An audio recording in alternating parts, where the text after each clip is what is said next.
Good afternoon, everybody. Welcome to this week's live event. It feels like a very long time since we were speaking like this, because we've obviously moved to having one meeting every 2 weeks rather than one every week, and then we've had the half-term holiday as well. I hope our kind of regular attenders are all well, and I'm pleased to be speaking to you again. We've had a very busy start to the half-term, so the process around year 11 and year 13 centre assessed grades, that's been wrapping up, and the pupils worked very, very hard before the half term. The teachers have then been working very, very hard after the half term to get all that process wrapped up. Mr. Cole and the team enjoyed meeting all of year 11 on Monday this week to talk about their next steps and their future, and I was really pleased to see so many of them here in attendance. And away from year 11 and year 13, year 10 and year 12 have been in the sports hall doing real serious mock exams for the first time. They've done a brilliant job. We're really impressed with what year 10 and year 12 have done. And this week, year 7, 8 and 9 have started their end of year assessments. So it's been a really busy week and a really busy start to the half term. Children are doing a very, very good job in all of their assessments. And at the end of the half term, we're looking forward to reporting back to you, sharing grades with you, and having a progress day where you're invited into the school to meet with your child's form tutor and review their results on the final day of term. And you'll be finding out more in the next couple of weeks about how to book your appointment and so forth. For this evening's parent event, we're going to do something a little bit different. I'm not going to talk through a long agenda with lots of different things on. I'm going to talk about one thing, and the thing I'm going to talk about is our pastoral curriculum. So alongside English, maths, science, geography, history, arts, DT, all the other subjects, we also have a really carefully planned pastoral curriculum. And we're about to begin a new topic within that pastoral curriculum, which is relationships and sex education. And I know for families, that's important that they know that that's happening and they're reassured and they're comfortable with the content. And so I'm going to share a little bit about the plans for that curriculum, how it's going to work, what we're teaching and why we're teaching it, so that if there are any questions now, people can ask me those. So if people want to talk to me separately and individually, they can arrange to do that. And so that we've got a recording of this conversation so that people can refer back to it in the future and understand what different topics are being taught and when they're being taught. So I am going to share with you a couple of slides with some information. Here they come. They are appearing on the screen now. I'm just going to check with colleagues they can see them on their screens. It's up. Wonderful. So let's start. Why are we teaching RSE, relationships and sex education? So I think the first thing to say is the children would have started learning about this at primary school. And so we're continuing that curriculum. And it's about making sure the children can grow up to be healthy and to live their lives with nurturing relationships of all different types. By the end of their time at St Albans, when they're 16 or when they're 18, pupils will have learned about different types of families, respectful relationships, including maintaining good friendships, how to be safe online, how to be safe in intimate and sexual relationships, and about how to maintain good sexual health. One of the other key aims is to make sure that pupils are ready to lead happy and successful adult lives. They need to make sure they're knowledgeable around how to make decisions to keep themselves and their families safe in the future and to make really good decisions. In terms of why we're talking about it now, there's nothing hugely new about to happen. All schools, including this school, have always taught relationships and sex education. But there's two things that bring some urgency to the situation right now. One is there's a new curriculum that was published by the Department for Education last year.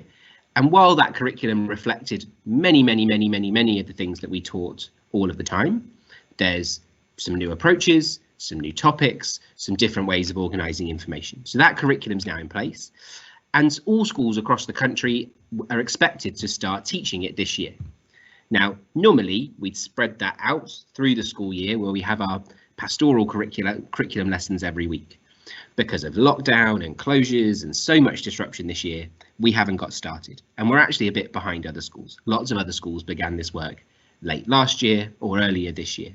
And so we're starting now, and we're going to try and catch up over the next 3 or 4 weeks. And what has always been the case, and is definitely now the case with the new curriculum, is that learning about relationships and sex education is just as important and just as compulsory as schools teaching English and maths and science and all of their other subjects. And we're going to approach it in pretty much the same way. It's just another subject. It's just another set of definitions, ideas and concepts for children to learn about. So what are we going to be doing? Years 7 and 8 are all going to be learning about relationships this term. Year 9 and 10 are going to be learning about being safe online and the risks that are there. And year 12 in sixth form are going to learn about the idea of consent. In the next academic year, like I said, this will look a lot more like English, maths and science, with lessons every week and a clear curriculum plan, and we won't be doing lots of it all at the same time right at the end of the year. And we'll publish a full curriculum for all of those things online on the website, just as we will with our English and maths and other curriculums, so parents can have a real clear sense of what's happening and when it's happening in the school. I'm going to share with you the lesson objectives for the lessons that we're going to teach. And that's very unusual. I haven't shared with you all the lesson objectives for all the maths lessons children are going to learn next week, but I'm hoping that by sharing what's being taught, it gives parents some reassurance and some confidence that none of these things are particularly unusual or extreme or any different to what we would have learned when we were at school ourselves. So in year 7, you can see they're going to have a lesson around the features of a healthy relationship, a lesson around how to be respectful to others in a relationship, and they're going to have a lesson about the conflicts that can appear in relationships, particularly in friendships, which we think is really important for year 7, about making sure they're kind to each other and know how to maintain and to trust people in really respectful relationships.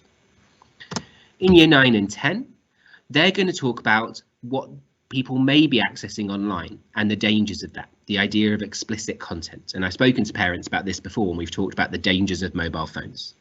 And we're going to be really clear with pupils around what the risks are around accessing that content, what the law says about that content, and what is and isn't acceptable online.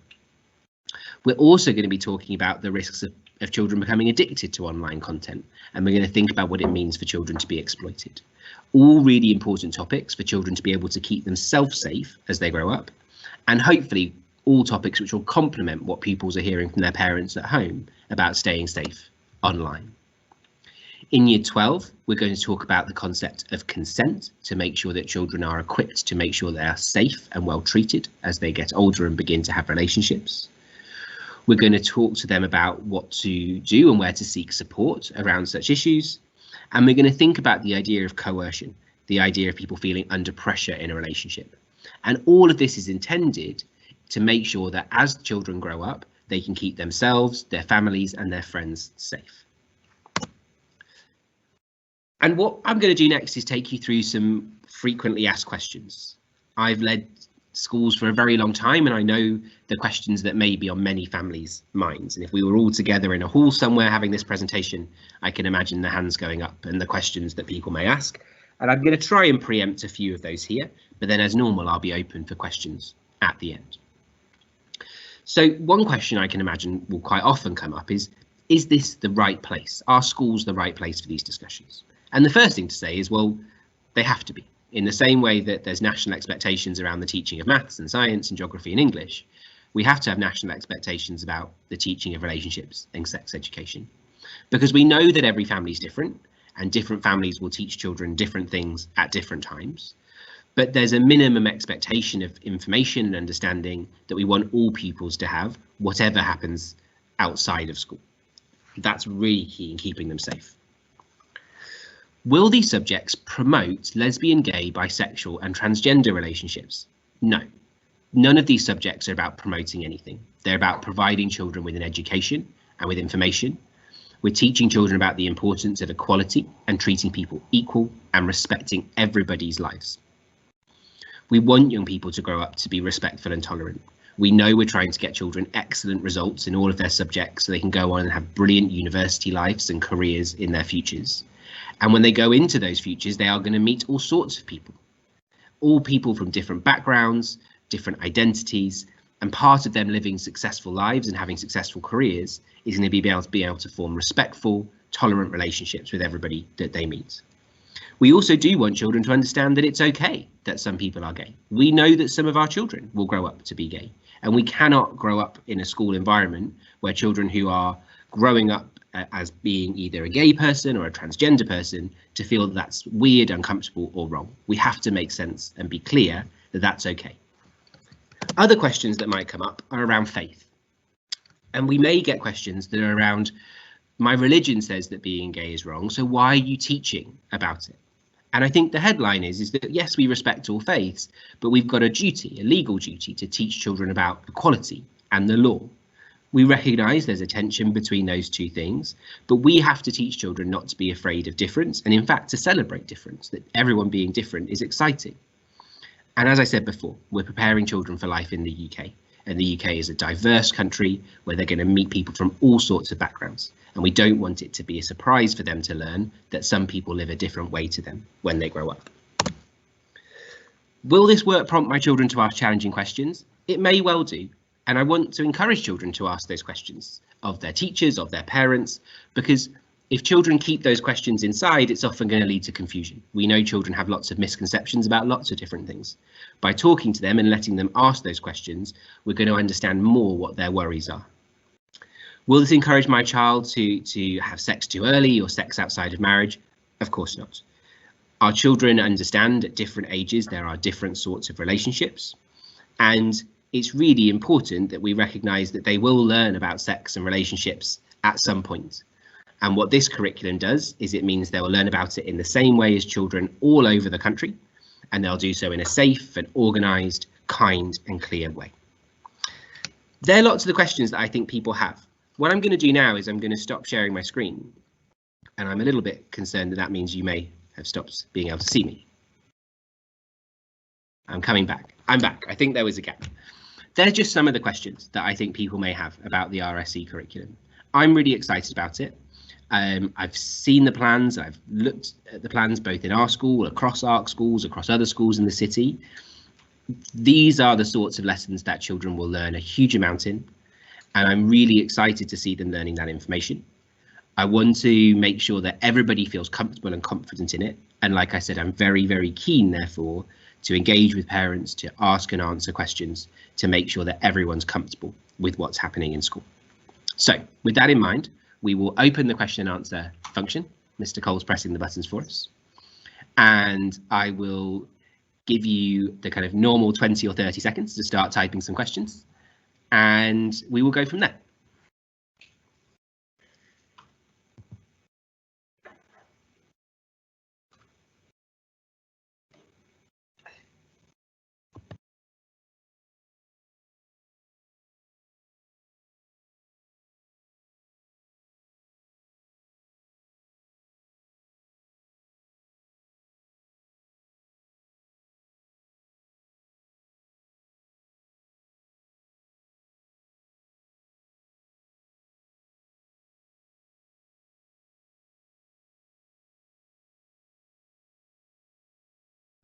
We've got questions coming through both about the curriculum, but also about other topics. I'm very happy to answer other topics while I'm here. I'm going to press the right buttons on my computer so that I can see the questions as they come through. It's just loading.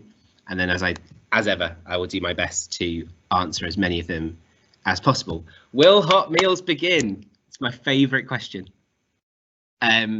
Yes, probably not though, until September, because we have still got a huge amount of work to do to get everybody signed up to the Fusion app. So you'll see and hear some more about those things in the next few weeks. We've got really exciting plans about how meals will work in September. In the next 3 weeks of the school term, we're going to be working really hard to make sure that everyone who's not signed up and ready for hot meals to begin is ready. Any new information on the grades? Thank you for that question. The kind of update is we have sent all our information off to the exam boards. The deadline for that was earlier this week. The next step in the process was for the exam boards to ask for a sample of our work so they could review the accuracy of our marking and talk to us around the, to see if there needs to be any changes. They've asked for those samples. We've sent those back. And based on the work that we've done in school, I'm very, very confident that the grades that we've agreed and awarded for pupils will be the grades that pupils receive. But we won't have any confirmation of that now until I think the 16th of July from the exam boards. and then the results won't be published until August. So although it's frustrating, we're now into a period of waiting. There probably won't be many more announcements in the weeks to come. And I think just like in a normal year, once pupils have finished their exams, which would be about now for year 11, they now start that period until August of waiting, which is part of kind of the rite of passage of all children that finish year 11 and finish year 13. So the process is complete from the school's end. We're waiting for the feedback from the exam boards and the results to be published in August. Let's see what's next. Hold on, we're just waiting for things to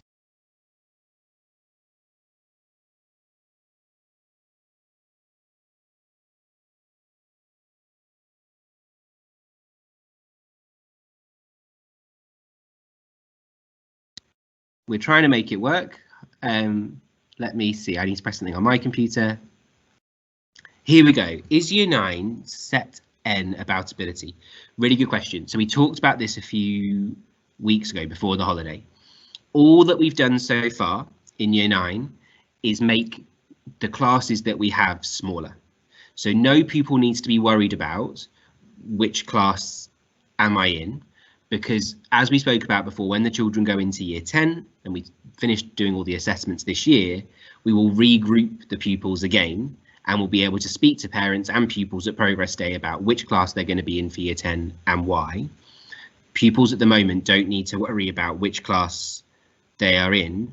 What we wanted to do is for children who were previously mostly in 9.3, 9.4, 9.5 is to make those classes smaller so that they could learn more, be better prepared for the assessments they're doing now, and then be better prepared for year 10 in the subjects they're going to be studying. Will year 10 mock exams results be used for next year's grades? So my hope is that next year exams will be back to normal. So I definitely hope not. We can't guarantee, we can't predict anything. The crucial thing to do is year 10 are going to do lots of assessments over the next year or so. So they've done some exams this last 2 weeks. They've done a great job. I've been marking the geography exams. They've done really well. They will get those results this summer. They'll do some more mock exams in October time, November time. They'll do some more mock exams in March time next year, and then they'll do their real exams next summer. So these are important exams. We need to take them seriously, but there's a lot of more exams and a lot more time to go. So no one should be panicking. Okay. I think we've come to the end of the questions that we've had. I'm very conscious that in the past I've cut people off while they were quickly typing. So I'm just going to give it a 20-second window of time to see if any further questions arise. If not, we will call it a day.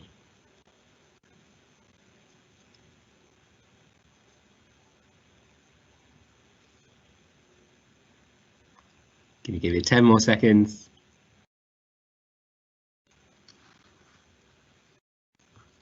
Okay, friends, I really appreciate you joining. We will speak again in 2 weeks' time, and I hope you are enjoying the warm weather, the football, if you are a fan, and if your children are doing assessments, congratulations. But we're going to call it a day there. Although Mr. Cole saying one more question may have come through. Let's do one more question, Mr. Cole. What does it say? In what subjects are children going to learn about RSE? Really good question. So we're just going to change the timetable a little bit so that on some days with their form tutor, they're going to have more tutor time with their form tutor so that they can learn the RSE curriculum. So it'll be different in different year groups, but it will happen during normal school time. Here are all the questions coming now. We're ready. Right. Let me scroll on my computer so I can see them. My year 7 child just sees a person as a person. He does not see the sexual orientation. How can we ensure the mental health and welfare of the children who be subjected to sexual health studies? So they're not going to be subjected to anything. It's going to feel just like a normal lesson. OK, we've got really experienced teachers planning and preparing the curriculum. It should be really kind of thought-provoking and enjoyable for the children to learn. They shouldn't have any worries or any panics about it. But if they do, parents definitely get in touch with heads of year, with me. We can talk about it, pupils can talk to their form tutor, to their head of year as well. We don't want anyone to be worried about it. We think the children will actually really enjoy it. It's a slightly different type of lesson at the end of the year for children to get involved in. I don't think the children should be worried at all. Okay. I feel like any moment when I cut it off is going to be the wrong moment, but I am going to call it a day there, everybody. Thank you for joining. Hugely appreciate your time. Speak to you all soon. Bye-bye.